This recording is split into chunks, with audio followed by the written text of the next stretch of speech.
Hello दोस्तों, नमस्कार। Aditya classes exam गुरु channel में आप सबका स्वागत है और इस बार इंटरव्यू पार वाली क्लास में भी आप सबका स्वागत है। आइए देखते हैं आज के टेस्ट में किसका कितना नंबर है।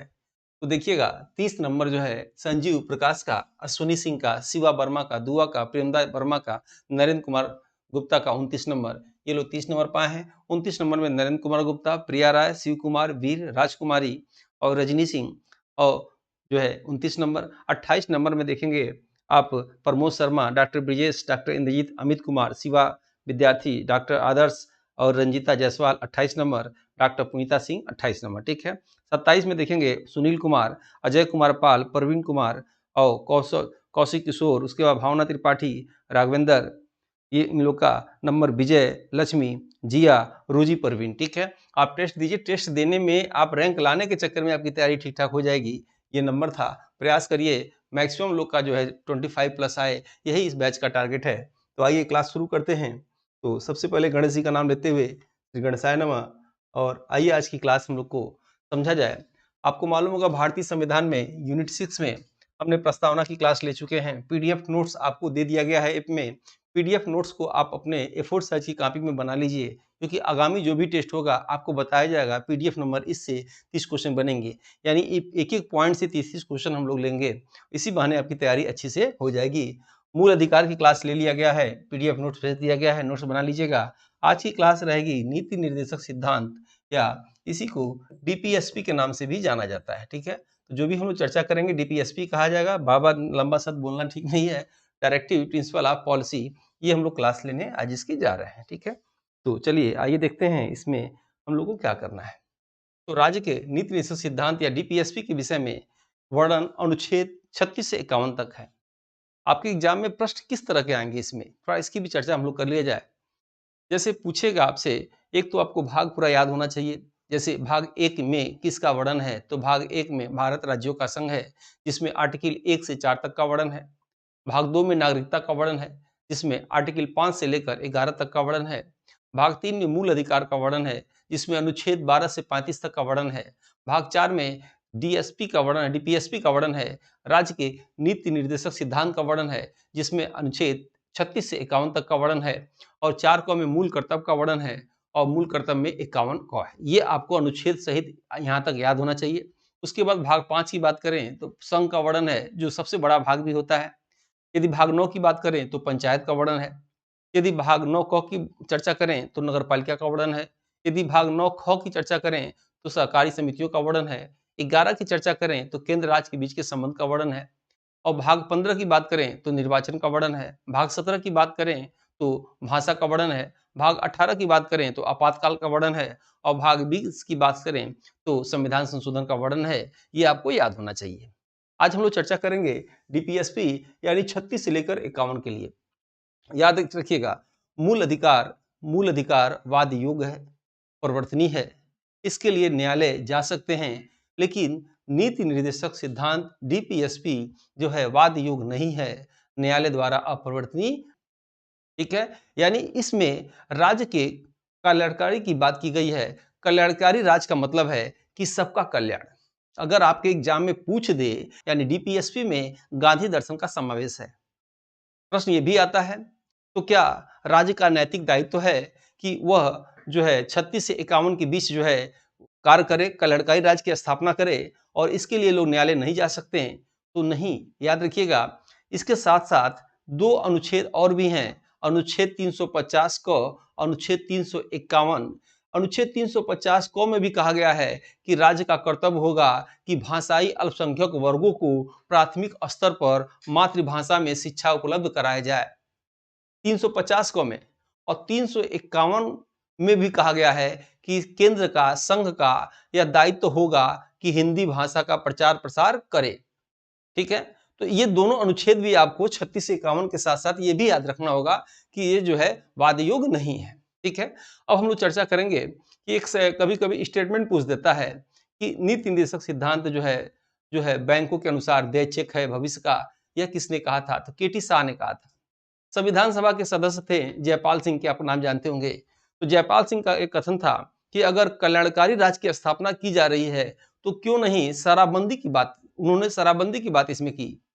तो आपके एग्जाम में आ सकता है कि डीपीएसपी में शराबबंदी की बात किसने चर्चा किया, तो याद रखिएगा संविधान सभा के सदस्य थे जो है जयपाल सिंह। ठीक है, आइए हम लोग देखते हैं कि इसमें कौन कौन से रूल हैं। चूंकि भारतीय संविधान है, इसमें आर्टिकल हैं और इससे संबंधित जो है महत्वपूर्ण तथ्यों को लिखा गया है और आपको जानना चाहिए। यहाँ देखिएगा परीक्षा उपयोगी महत्वपूर्ण तथ्य, नीति निर्देशक सिद्धांत या डीपीएसपी से संबंधित निम्नलिखित है। पहला क्या कहा जा रहा है कि डीपीएसपी का निर्माण लोक कल्याणकारी राज्य की स्थापना एवं सामाजिक आर्थिक लोकतंत्र की व्यवस्था के लिए संविधान निर्माताओं द्वारा किया गया। क्लियर है। कभी किस किस तरह के प्रश्न आपके एग्जाम में आएंगे, अभी लास्ट में उसकी भी चर्चा हम करते हैं और हमने उसको इंपॉर्टेंट चीज को नोट कर दिया गया है।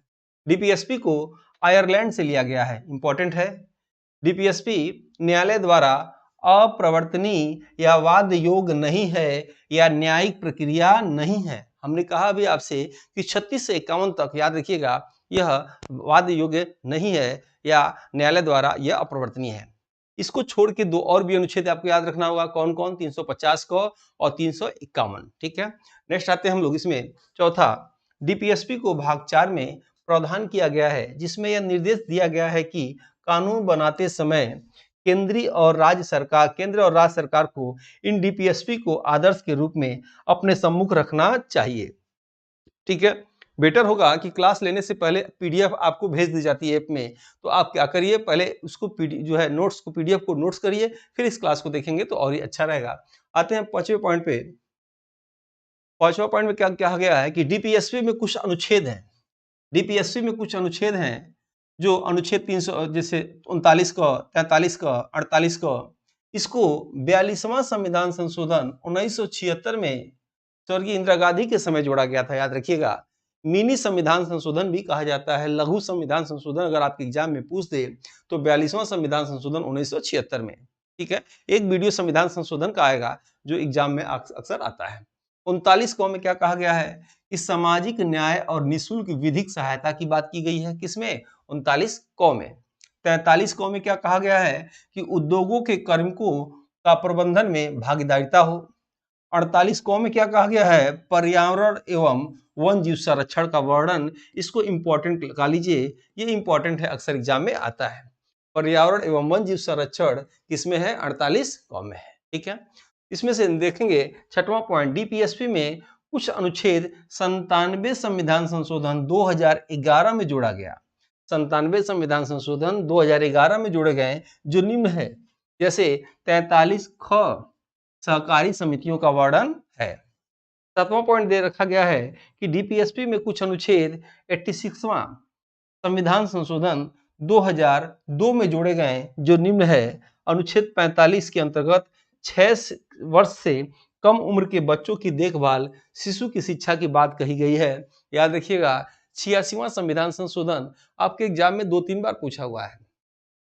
86वां संविधान संशोधन 2002 में जो है स्वर्गीय अटल बिहारी वाजपेयी के समय ये किया गया और इसी के अंतर्गत जो है शिक्षा के अधिकार को कानूनी अधिकार से मूल अधिकार बना के भाग 3 के अनुच्छेद 21 कौ में ला दिया गया, जो अक्सर पूछता है, जिसे 1 अप्रैल 2010 को पूरे भारत में लागू कर दिया गया। ठीक है, तो यानी 21 कौ का वर्णन कभी था इसमें, लेकिन अब जो है इससे निकल के 21 कौ में चला गया 45 से, और 45 में क्या रह गया कि 6 वर्ष के बच्चों के शिशुओं की देखभाल की चर्चा इसमें की गई है। ये राज्य के नीति निर्देशक सिद्धांत के अंतर्गत आते हैं 8वें पॉइंट पे। 8वां पॉइंट देखेंगे कि नीति निर्देशक सिद्धांत या डीपीएसपी का वर्णन अनुच्छेद 36 से 51 के बीच एकदम रटा होना चाहिए है, जिसका वर्णन निम्नलिखित है। 36वां देखिएगा, इसमें 36 क्या है, 36 में राज्य की परिभाषा की बात कही गई है। 37 में राज्य के नीति निर्देशक तत्व परिवर्तनीय नहीं है, कह दिया गया है। तत्व या सिद्धांत एक ही चीज है, याद रखिएगा। 38 कल्याणकारी राज्य की स्थापना करना। 39 सामाजिक आर्थिक न्याय की बात कही गई है। यहाँ आपको जानने योग्य बात है कि 39 कौ में क्या है, 39 कौ में निःशुल्क विधिक सहायता 42वें संविधान संशोधन 1976 में, वहां जो हमने इसकी पहले वाले पेज में लिखा गया वो किस संविधान संशोधन में क्या हुआ वो लिखा गया था, और जब यहाँ से क्रम में हम लोग चलेंगे 36 से लेके हम लोग जब चलेंगे 51 तक चलेंगे तो वो चीज़ रिपीट होगा। तो रिपीट मतलब वहाँ तो अलग दिया गया था संविधान संशोधन में और यहाँ अलग बना दिया गया, ध्यान से समझिएगा उसको। यानी 39 क में निःशुल्क विधिक सहायता 42वें संविधान संशोधन 1976 में, ठीक है। 39 ख में आर्थिक संसाधन का समान वितरण हो। 39 ग में जो है समान कार्य के लिए समान वेतन की बात पुरुष और महिलाओं के लिए कहा गया है। वेरी इंपॉर्टेंट, ये आपके एग्जाम में आ गया है, आया है कई बार, ठीक है।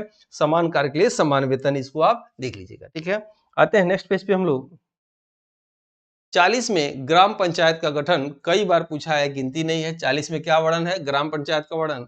41 में राज्य अपने इसको आईएमपी कर लीजिए, राज्य अपने आर्थिक विकास की सीमा के अंतर्गत काम, शिक्षा, लोक सहायता पाने का अधिकार नागरिकों को हो। बुढ़ापा, बेरोजगारी, बीमारी, निःशक्तता की दशा में राज्य क्या करेगा? अनुच्छेद 41 के तहत इन लोग को जो है अधिकार देगा, ठीक है। 42 क्या है कि राज्य ऐसी व्यवस्था बनाएगा जिससे लोगों को अपनी अनुकूल अवस्था में ही जीवन यापन करना पड़े या काम की न्याय संगत या मनोवचित दशाएं जैसे प्रसूति सहायता इत्यादि राज्य सरकार को देने का दायित्व होगा, ठीक है। उसके बाद 43 में क्या कहा गया है कि कर्मकारों के लिए न्यूनतम मजदूरी की व्यवस्था हो। किसमें? 43 में। जैसे कुटीर उद्योग, मनरेगा आदि की बात इसमें की गई है। 44 में याद रखिएगा, बहुत इंपॉर्टेंट, कई बार आ चुका है, 44वां संविधान संशोधन, समान नागरिक संहिता केवल याद रखिएगा भारत में गोवा राज्य में लागू है।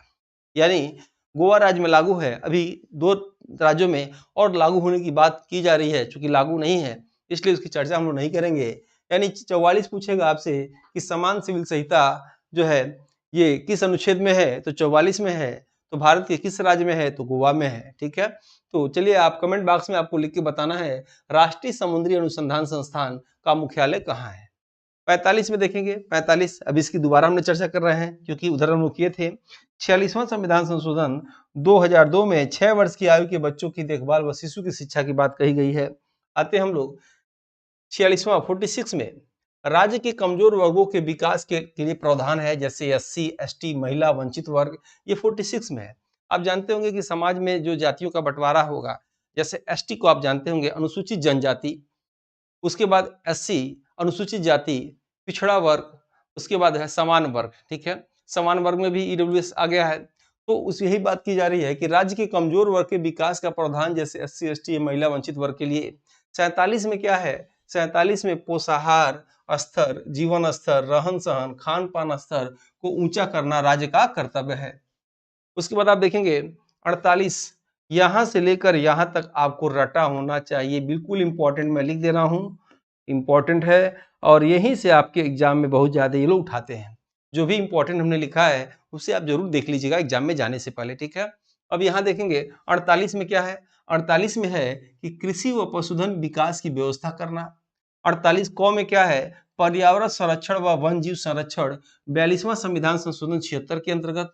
49 में क्या है कि राष्ट्रीय महत्व के स्मारक वस्तुओं का संरक्षण या राष्ट्रीय इमारत, स्मारक तथा भवनों की सुरक्षा करने का दायित्व राज्य सरकार को होगा, जैसे ताजमहल, लाल किला इत्यादि, ठीक है। एक और प्रश्न कमेंट बॉक्स में आपको लिख के बताना है कि उत्तर प्रदेश का लाल किला किस किले को कहा जाता है? उत्तर प्रदेश का लाल किला का निर्माण किसने बनाया? और कमेंट बॉक्स में मेरे इस क्लास में आप जरूर लिखा करिएगा इस बार इंटरव्यू पार, क्योंकि इस क्लास का थीम ही है इस बार इंटरव्यू पार। और याद रखिएगा जो व्यक्ति जैसा लिखता है, जैसा सोचता है, जैसा करता है, वो वैसा ही बन जाता है। इसलिए आपको जरूर लिखना चाहिए कमेंट बॉक्स में इस बार इंटरव्यू पार। आते हैं हम लोग 50, अनुच्छेद 50 में क्या है? अनुच्छेद 50 में कार्यपालिका न्यायपालिका का प्रतिकरण आपके एग्जाम में पूछ चुका है, इंपॉर्टेंट लगा लीजिएगा इसको, वेरी इंपॉर्टेंट। 51 भी बहुत इंपॉर्टेंट है, कई बार एग्जाम में आ चुका है। अंतर्राष्ट्रीय शांति व सुरक्षा के कार्य का इसमें वर्णन होगा, ठीक है। हमारी टीम द्वारा अभी क्लास और है, इस 2-3 पेज और आपको क्लास लेना है, याद रखिएगा। अभी इसको बताने से पहले मैं चाहूंगा कि हमारी टीम द्वारा एक टेस्ट पेपर तैयार किया गया है, उसके विषय में आपको कम समय में बताऊं। एडवर्टाइजमेंट 1151 के लिए जो है जब तक ये एग्जाम ना हो जाए तब तक ये 1999 रेट था, चूंकि एग्जाम टलने वाले की वजह से अभी तक ये रेट उस पर आ नहीं पाया। मात्र 999 में ही आपको एक टेस्ट सुविधा दी जा रही है, जिसमें पीडीएफ नोट्स हिंदी इंग्लिश के, model paper test, syllabus wise test, group wise test daily हो ही रहा है इधर, सालवर्ड पेपर और 6 यूनिट वाइज टेस्ट और टेस्ट वैलिडिटी एग्जाम तक की सुविधा है। इसके लिए आपको ये जो नंबर नीचे दिखाई दे रहा है स्क्रॉल बार में, इस पे आप हेलो लिख के भेजेंगे तो आपको जो है एक लिंक मिलेगा। उस लिंक को इंस्टॉल करके फ्री में पीडीएफ वीडियो कुछ पड़े हुए हैं, टेस्ट पड़े हुए हैं, उसको आप देखिए, अच्छा लगे तो आप परचेज कर सकते हैं। ये मेरा वादा है कि हम लोग नोट्स और जो भी तैयारी कुछ ऐसा कराएंगे, यूँ समझ लीजिए एक ऐसा जाल हम बिछार बना रहे हैं हम लोग कि जिसको जितनी बार अगर पानी में डाला जाए, नदी में डाला जाए, उतनी बार कुछ न कुछ मछलियाँ, कितनी छोटी-बड़ी मछलियाँ हों, ज़रूर मिलेंगी। यानी आप इसे पढ़ लेंगे, एग्ज़ाम में ज़रूर पूरी कोशिश की गई है, कुछ न कुछ हो। एक ऐसा जाली तैयार किया गया है। और जो लोग इस यूपीएससी की तैयारी कर रहे हैं या मेरे जीएस क्लास को पसंद करते हों, वो कंटिन्यूअस उनके नोटिफिकेशन जाए, इसके लिए इस चीज़ को क्या करें, सब्सक्राइब कर लीजिए। और हमारे डिस्क्रिप्शन बॉक्स में टेलीग्राम ग्रुप का लिंक दिया गया है, जिसमें क्वेश्चन आंसर भी अब दिए जाएँगे, ठीक है? तो आप चाहें तो उसको ज्वाइन कर सकते हैं। वीडियो अच्छा लग रहा हो तो आपको लाइक ज़रूर करना चाहिए। अगर नहीं अच्छा लग रहा हो तो डिसलाइक करके भाग जाना चाहिए, ठीक है? तो चलिए आइए देखते हैं आज आगे की क्लासेस में। अब ये देखा जाए कि आपके एग्जाम में इससे प्रश्न कैसे आते हैं। कुछ लोग का जीएस वैसे ही कमज़ोर है, घबरा जाते हैं, डर जाते हैं। तो प्रश्न कैसे आते हैं जब आप देखेंगे तो आपके मन में एक कॉन्सेप्ट क्लियर हो जाएगा। अच्छा इससे प्रश्न ऐसे आते हैं यानी इसको ऐसे पढ़ने लायक है, ठीक है? तो इस चीज़ को आइए हम देखते हैं, हम लोग चर्चा करते हैं कैसे प्रश्न इसमें आते हैं, ठीक है? सबसे पहले कि नीति निरूपण सिद्धांत संबंधित परीक्षा योग्य महत्वपूर्ण तथ्य। पहला देखिएगा, अगर आपके एग्जाम में पूछ दे कि भारतीय संविधान में कल्याणकारी, यहाँ हम चेंज कर दे रहे हैं, ठीक है? भारतीय संविधान में कल्याणकारी राज्य के विचार को सम्मिलित किया गया, तो किसमें? डीपीएसपी में, यानी राज्य के नीति निर्देशक तत्वों में, सिद्धांतों में। दूसरा, अगर आपके एग्जाम में पूछे कि कौन राज्य का नीति निर्देशक सिद्धांत नहीं है, तो बहुत कुछ नहीं है, यानी 36 से 51 के बीच आप देखेंगे। इसीलिए मैं स्टार्टिंग में कहा कि आपको जो है आर्टिकल याद होना चाहिए। आर्टिकल मेन तो हमने क्लास ले लिया है, उसको देखिएगा उस वीडियो को। और हमें जो है आइकॉन में उसको दे दे रहे हैं, देख लीजिएगा। दूसरी चीज़ जो है कि आपको 36 से 51 के बीच में क्या है, 12 से 35 के बीच में क्या है, 5 से 11 के बीच में क्या है, यानी आर्टिकल याद होगा तो ऐसे प्रश्न आपसे गलत नहीं होंगे कि राज्य का कौन-सा सिद्धांत नहीं है। तो 14 वर्ष की आयु तक के बच्चों को निःशुल्क शिक्षा, ये 36 से 51 के बीच में नहीं है। अभी हमने चर्चा किया एक आर्टिकल 21 क के बीच में इसका वर्णन है, ठीक है?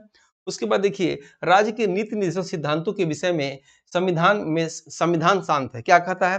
यानी डीपीएसपी किसके बारे में शांत है? नहीं कुछ कहता है। तो प्रौढ़ शिक्षा के विषय में नहीं कुछ कहता है, शांत है। जैसे आप जानते होंगे वीटो पावर के विषय में, राष्ट्रपति का वीटो पावर के विषय में भी, यानी राष्ट्रपति कब विधेयक पे साइन करे, ये भारतीय संविधान में नहीं लिखा है, यानी भारतीय संविधान यहाँ मौन है, ठीक है?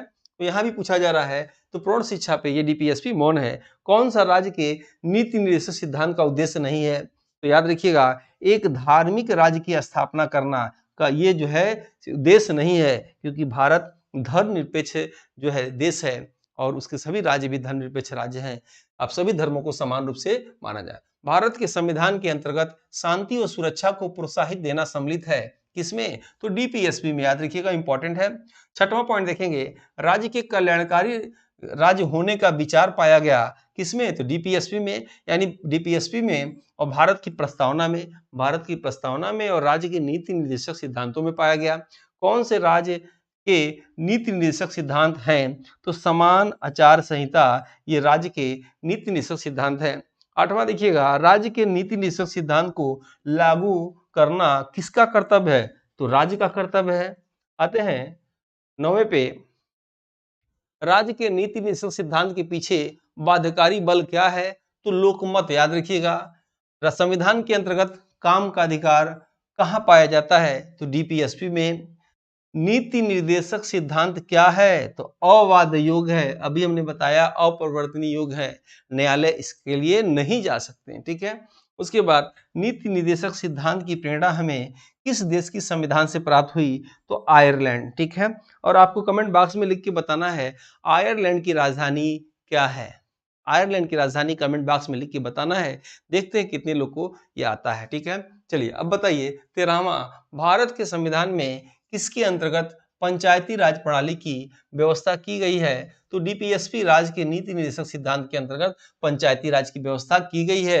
अब आप बताएंगे किस भाग में पंचायत की व्यवस्था है और किस अनुसूची में व्यवस्था है, और 24 अप्रैल को कौन सा दिवस मनाया जाता है, ये आप कमेंट बॉक्स में लिख के बताएंगे।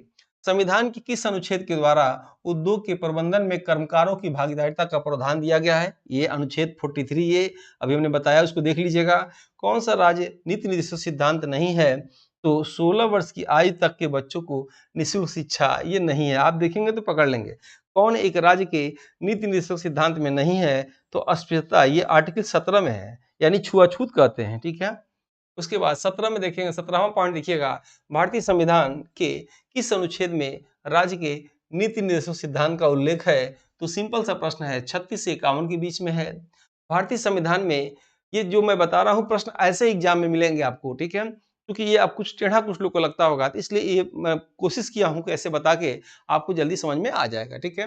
भारतीय संविधान में राज्य के नीति निर्देशक सिद्धांतों को शामिल करने के पीछे मुख्य उद्देश्य क्या है? तो कल्याणकारी राज्य की स्थापना करना। और अभी हमने चर्चा किया था आपको स्टार्टिंग में कि कल्याणकारी राज्य क्या होता है? तो सबकी कल्याण की बात अगर कहा जाए तो उसे ही कल्याणकारी राज्य जो है कहा जाता है। आपके एग्जाम में भी पूछ सकता है कि गांधी दर्शन का समावेश किसमें है? तो डीपीएसपी में गांधी दर्शन का समावेश है, ठीक है। आते हम लोग इसमें देखेंगे किसने नीति निर्देशक सिद्धांतों को, ये इंपॉर्टेंट है, बैंक की सुविधा अनुसार दे चेक कहा। ये आ सकता है, बैंक की सुविधा दे चेक किसने कहा? केटी शाह ने। ये नाम इनका रटा रहिएगा, केटी शाह, केटी शाह, ठीक है। और अभी दूसरी बात हमने क्या कहा? संविधान सभा के सदस्य थे कौन? जयपाल सिंह। पूछ सकता है जयपाल सिंह ने क्या कहा था? तो शराबबंदी की बात कहा था, ठीक है। नेक्स्ट आते हैं हम लोग कि कौन सा राज्य नीति निर्देशक सिद्धांत नहीं है? कौन सा? तो निजी संपत्ति का अधिकार। तो निजी संपत्ति का अधिकार तो पहले मूल अधिकार था, आर्टिकल 31 में था। अब इसे जो है मूल अधिकार से कानूनी अधिकार बना के अनुच्छेद 300 क में कर दिया गया और भाग 12 में इसको डाल दिया गया, ठीक है। आते हैं नेक्स्ट हम लोग, मूलभूत सिद्धांत में कौन से भाग में राज्य लोक कल्याणकार की संकल्पना सम्मिलित की गई है? तो राज्य की नीति निश्चित सिद्धांत को सम्मिलित किया गया है। 22वां देखेंगे, भारतीय संविधान में कहाँ न्यायपालिका तथा कार्यपालिका के पृथक्करण का प्रावधान है? ये भी अभी था, उसमें आप देखे होंगे। तो राज्य के नीति निर्देशक सिद्धांत में इसका वर्णन है। 23वां देखिएगा, कौन भारत के संविधान में यथा प्रतिष्ठित राज्य की नीति के निर्देशक सिद्धांत का भाग नहीं है? तो स्वीय विधि या पर्सनल लॉ का संरक्षण। 24वां है, भारतीय संविधान के अनुच्छेद में से कौन सा अनुच्छेद राज्य सरकार को ग्राम पंचायतों की संगठित करने का निर्देश देता है? तो देखिए 40 हमने कहा था आर्टिकल, आपको याद होना चाहिए। फिर आते हैं हम लोग 25वां, राज्य के नीति निर्देशक सिद्धांत किस प्रकार मौलिक अधिकारों से भिन्न है? तो राज्य के नीति निर्देशक सिद्धांत परिवर्तनीय नहीं है, जबकि मूल अधिकार परिवर्तनीय है। यानी कह सकते हैं मूल अधिकार जो है वाद योग्य है, ये वाद योग्य नहीं है, ये न्यायालय नहीं जा सकते, इसमें जा सकते हैं। राज्य के नीति निर्देशक सिद्धांतों के अनुसार किस आयु तक के बच्चों को निःशुल्क एवं अनिवार्य शिक्षा देने की बात की गई है? तो 14 वर्ष के बच्चों तक को देने की बात की गई है। किस नीति निर्देशक सिद्धांत को प्रायः समाजवादी माना जाता है? तो ग्राम पंचायतों की व्यवस्था को प्रायः समाजवादी माना जाता है, ठीक है। तो राज्य के निर्देशक सिद्धांत का महत्व किसने दिया था? किसके लिए है? तो राज्य के लिए है।